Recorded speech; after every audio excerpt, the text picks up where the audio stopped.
Bienvenidos a la clase del libro de Mormón en casa. Según el manual Ven, sígueme, en esta semana nos toca estudiar Mosiah capítulo 29 y los 4 primeros capítulos de Alma. Pero antes, quiero agradecer a cada uno de ustedes que miran y comparten nuestros videos. Muchas gracias. Y si todavía no te has suscrito, suscríbete y comparte con tus familiares y amigos el tesoro que tenemos como otro testamento de Jesucristo. Y desde aquí, de las paredes de mi hogar, les mando un saludo muy afectuoso a cada uno de ustedes que comparten las enseñanzas de Jesucristo. En el último capítulo de Mosiah, aquí enseña que Mosiah nuevamente reúne a todo su pueblo, y esta vez para decirles lo que iba a acontecer en el futuro con ese gobierno de su país, con la tierra de Saraenla, y les indica que ya no iba a haber más reyes, y les dice que en lugar de reyes iba a haber jueces, y el primer juez superior de la tierra fue Alma, y a Alma se le entregó todos los anales, todos esos registros que venían transmitiéndose de generación en generación desde que Leí llegó de Jerusalén a las Américas. Todo eso se le entregó a Alma Hijo, y a Alma Hijo se le pidió que también conservara la historia del pueblo y transmitiera de generación en generación dichos anales. A partir del gobierno de Alma se cuenta por los años que gobernaba los jueces. Por ejemplo, en el capítulo 3, versículo 25, dice: Ahora bien, todas estas cosas se hicieron, sí, todas estas guerras y contiendas comenzaron y terminaron en el 5.º año del gobierno de los jueces. Y así va a haber muchas escrituras que van a decir, y aconteció que en el 8.º año del gobierno de los jueces. Por ejemplo, si Alma empezó a gobernar como juez en el primer año, o sea, faltaban ya 91 años para que venga Jesucristo. Porque a partir de Alma dice que ya habían transcurrido 509 años desde que Leí salió de Jerusalén. Entonces a partir de acá ya faltaban 91 años para que venga Jesucristo. Pero avanzando en las escrituras vamos a ver que dice, por ejemplo, en el 30.º año del gobierno de los jueces. Y así les explico porque aquí ya no vamos a ver esa edad cronológica de antes de Cristo, sino se va a decir los años que van gobernando los jueces. Y miren qué pasó en el primer año que gobernó Alma, en el primer año del gobierno de los jueces. En el capítulo 1 dice que se apareció un hombre ahí en la tierra de Saraenla que enseñaba falsas doctrinas. Y miren lo que enseñaba en el versículo 4: y también testificaba al pueblo que todo el género humano se salvaría en el postrer día, y que no tenían por qué temer ni temblar, sino que podían levantar la cabeza y regocijarse, porque el Señor había creado a todos los hombres y también los había redimido a todos, y al fin todos los hombres tendrían vida eterna. Entonces les decía que todos iban a tener vida eterna, y de esta manera enseñaba cosas que agradaba a los hombres y no lo que agradaba a Dios. Y esto le gustaba a los hombres porque todo esto que enseñaban, ¿qué traía? Traía lucro, riquezas, y eso les gustaba a ellos, y eso es lo que estaba haciendo este hombre. Y este hombre dice que así iba de pueblo en pueblo a enseñar, y se encontró con un maestro de la iglesia de Jesucristo. ¿Y quién era este maestro? Dice en el versículo 9, Gedeón. ¿Se acuerdan de Gedeón? Aquel hombre que ayudó al pueblo de Limí a rescatarlo del cautiverio. Este Gedeón se enfrentó con Neor. Y Neor, el que estaba enseñando falsa doctrina, habla con Gedeón. Entonces dice en el versículo 9 que Gedeón le resiste las palabras. Entonces empezó a golpearlo, y como Gedeón era un hombre que ya estaba en avanzada edad, dice que murió. Entonces a Neor lo juzgan y lo condenan a muerte. Y a pesar de que Neor había fallecido, esa superchería, ese enseñar falsas doctrinas para obtener lucro continuaba. Miren lo que dice en el versículo 17. Sin embargo, no se atrevían a mentir por si llegaba a saberse, por miedo a la ley, porque los embusteros eran castigados. Por tanto, aparentaban predicar según su creencia, y la ley no podía ejercer poder alguno en ningún hombre por su creencia. Así como hoy en día todos tienen libertad de expresión religiosa, por eso hay muchas iglesias. Vamos a ver en el versículo 25 el título de la clase. Dice: ahora bien, esto fue una dura prueba para los que se mantuvieron constantes en la fe. Sin embargo, fueron firmes e inamovibles en guardar los mandamientos de Dios y sobrellevaron pacientemente la persecución que se les imponía. Entonces, a pesar de todo esto, ellos eran firmes e inamovibles. ¿Y por qué eran firmes e inamovibles? A pesar de que salían las falsas doctrinas y veían muchas iglesias, porque ellos se mantenían en la verdadera iglesia, porque eran firmes e inamovibles. Dice, por ejemplo, en el versículo 27, y de conformidad con lo que tenía, todo hombre repartía de sus bienes a los pobres y a los necesitados y a los enfermos y afligidos, y no usaban ropas costosas, a pesar de que ellos progresaban porque guardaban los mandamientos. Dice que iban a la capilla sin necesidad de usar ropas muy costosas. En el versículo 30, miren por qué eran firmes e inamovibles. Y así, en sus prósperas circunstancias, prosperaban, no desatendían a ninguno que estuviese desnudo, o que estuviese hambriento, o sediento, o enfermo, o que no hubiese sido nutrido, y no ponían el corazón en las riquezas. Ahí está la clave. Dice, no ponían el corazón en las riquezas. Por consiguiente, eran generosos con todos, ora ancianos, ora jóvenes, esclavos o libres, varones o mujeres, pertenecieran o no a la iglesia, sin hacer distinción de personas si estaban necesitadas. Entonces, pertenecieran o no a la iglesia, ellos apoyaban, ayudaban a su prójimo. Y en el capítulo 2 sale nuevamente otro hombre, uno de los seguidores de Nehor, y él era Amlisi. Miren lo que dice en el versículo 4. Por tanto, si Amlisi llegara a granjearse la voz del pueblo, dado que era un hombre perverso, los privaría de sus derechos y privilegios de la iglesia, porque su intención era destruir la iglesia de Dios. Entonces Amlisi quería, dice, hacerse rey del pueblo y destruir la iglesia de Dios. Hizo una reunión con todo el pueblo de Israel porque él quería ser el rey, pero la mayoría del pueblo no lo aceptaba y decidieron que no fuera el rey. Pero ¿qué pasó con los que apoyaban a Amlisi? Miren lo que dice en el versículo 9. Y ocurrió que se reunieron y consagraron a Amlisi para que fuese su rey. Entonces, esos pequeños números de hombres que seguían a Amlisi lo nombraron su rey. Y en el versículo 10, ¿qué sucedió después de que Amlisi llegó a ser rey de ese pequeño pueblo? Y cuando Amlisi fue nombrado su rey, les mandó que tomaran las armas en contra de sus hermanos, y lo hizo para subyugarlos a él.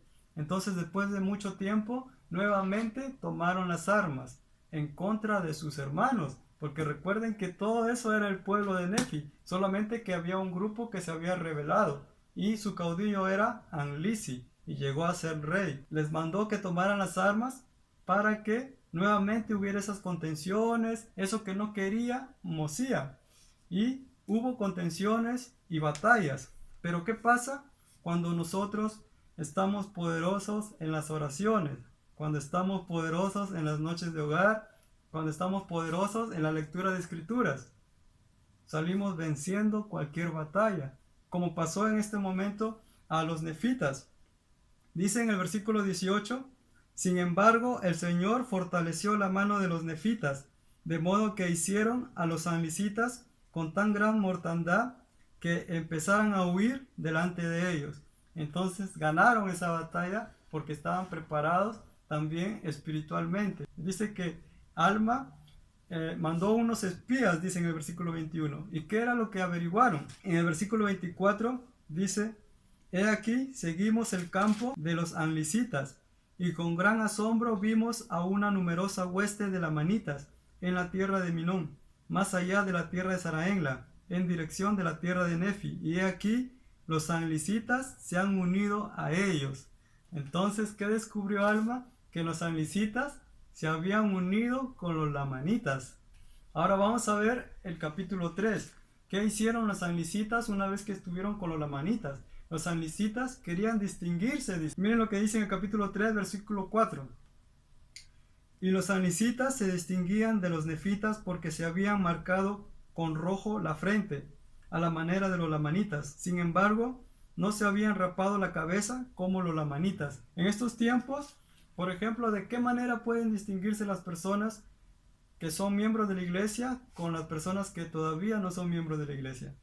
podemos distinguirlos en la manera de vestir o en su lenguaje, ¿no? A veces nos damos cuenta por su ejemplo y los principios que llevan que son miembros de la iglesia. Vamos a ver más adelante qué pasó con esta decisión que ellos tuvieron. El versículo 19: ahora bien, quisiera que entendieseis que ellos trajeron sobre sí mismos la maldición, y de igual manera todo hombre que es maldecido trae sobre sí su propia condenación. Quizás las personas que se marcan o se señalan traen su propia condenación, dice, sin darse cuenta. De repente no traen marcas físicamente, pero traen marcas en su interior, marcas en su corazón. Esas marcas de egoísmo, de orgullo, esas marcas que no los dejan progresar y que más adelante no pueden obtener su recompensa.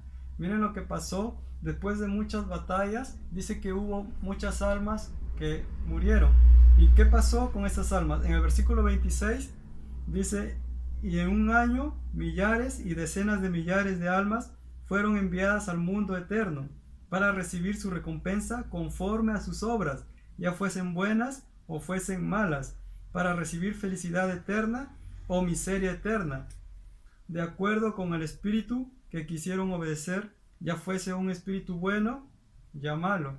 Y en el siguiente versículo dice: pues todo hombre recibe su salario de aquel a quien quiere obedecer, y esto según la palabra del espíritu de profecía. Por tanto, se ha hecho conforme a la verdad. Y así terminó el 5.º año del gobierno de los jueces. Lo que les estaba diciendo, el 5.º año del gobierno de los jueces terminó. Entonces ya faltaban 86 años para que venga Jesucristo. Y vamos a ir al capítulo 4. ¿Qué pasó con los miembros de la iglesia que estaban progresando? Miren lo que dice en el versículo 6. Y aconteció que en el año 8º del gobierno de los jueces, los de la iglesia empezaron a llenarse de orgullo por motivo de sus grandes riquezas y sus delicadas sedas y sus linos de tejidos finos, y por motivo de sus muchos rebaños y manadas y su oro y su plata y toda clase de objetos preciosos que habían obtenido por su industria. Y en todas estas cosas se envanecieron en el orgullo de sus ojos, porque empezaron a usar vestidos muy costosos.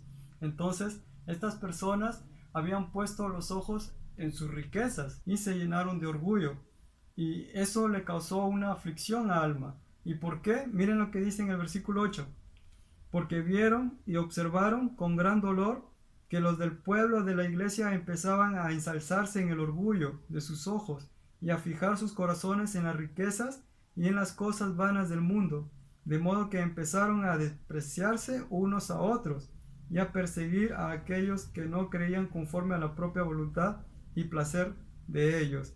¿Y a qué nos lleva el orgullo? Miren lo que dice en el versículo 9. Y así, en este 8º año del gobierno de los jueces, empezó a haber grandes contenciones entre los de la iglesia. Contenciones entre los de la iglesia. Sí, había envidias y conflictos, malicia, persecución y orgullo, aún excediendo el orgullo de aquellos que no pertenecían a la iglesia de Dios. Todo eso causa ese sentimiento cuando existe en el corazón. Es por eso que en nuestro corazón no debe caber ni un poquito de ese sentimiento. Nosotros en estos momentos podemos estar en una situación muy tormentosa. Podemos estar bajo la misma tormenta, pero no podemos estar en el mismo barco. ¿En qué barco se encuentra usted? ¿En ese barco donde nos aferramos fuertemente en el timón de la fe que nos ayuda a seguir adelante? ¿O estamos en ese barco que está naufragando por nuestra actitud, nuestro pesimismo con nuestro prójimo? Mire lo que nos enseña en el versículo 12 y 13. Dice en el versículo 12: sí, vio una desigualdad muy grande entre el pueblo. Algunos que se ensalzaban en su orgullo, despreciando a otros, volviendo las espaldas al necesitado y al desnudo, y a aquellos que tenían hambre, y a los que tenían sed, y a los que estaban enfermos y afligidos, les daban la espalda. Y en el versículo 13, el otro tipo de barco: ahora bien, esto fue un gran motivo de lamentaciones entre el pueblo, mientras que otros se humillaban, socorriendo a los que necesitaban su socorro, a saber, repartiendo de sus bienes al pobre y al necesitado, dando de comer al hambriento y sufriendo toda clase de aflicciones por causa de Cristo, quien había de venir según el espíritu de profecía. Entonces, ¿en dónde estamos ubicados nosotros? ¿En esa parte donde está la gente indolente que ve sufrir a la persona y sigue adelante? ¿O estamos en esa parte donde podemos apoyar con lo que tenemos a nuestro prójimo, como es lo que quiere nuestro Padre Celestial? La persona indolente es aquella persona que ha perdido la capacidad de sentir y ya no siente más, no siente amor por su prójimo. Pero nuestro Padre Celestial no quiere eso. Nuestro Padre Celestial quiere que apoyemos, que ayudemos. Con lo poco que tenemos, lo poco debemos dar. Y así demostramos ser cristianos en acción. Así demostramos ser miembros de la iglesia. Bien, entonces Alma ve todo lo que estaba pasando. Ve que hay miembros de la iglesia fieles, con un testimonio fuerte, que ayudaba a su prójimo, como también ve a otras personas que eran buenas personas en la iglesia, pero no sentían amor hacia su prójimo, ¿no? Y les daban la espalda, dice. Entonces esto le causó una gran aflicción a Alma. ¿Y qué hizo Alma? Salió del asiento judicial. Ya no quiso ser más juez superior. ¿Por qué? Quería él seguir enseñando, predicando a la gente. Entonces dejó el asiento judicial. ¿Y a quién se lo dejó? En el versículo 17 dice que se lo dejó un hombre que se llamaba Nefía. Entonces Nefía llegó a ser el segundo juez superior de la tierra. Y Alma empezó a predicar al pueblo. Eso quería compartirles el día de hoy. Yo sé que nuestro Padre Celestial está lleno de amor. Yo sé que mi Padre Celestial no es un Padre indolente, que Él nos ama y quiere que nosotros hagamos lo mismo con nuestro prójimo. Y eso lo comparto en el nombre de Jesucristo. Amén.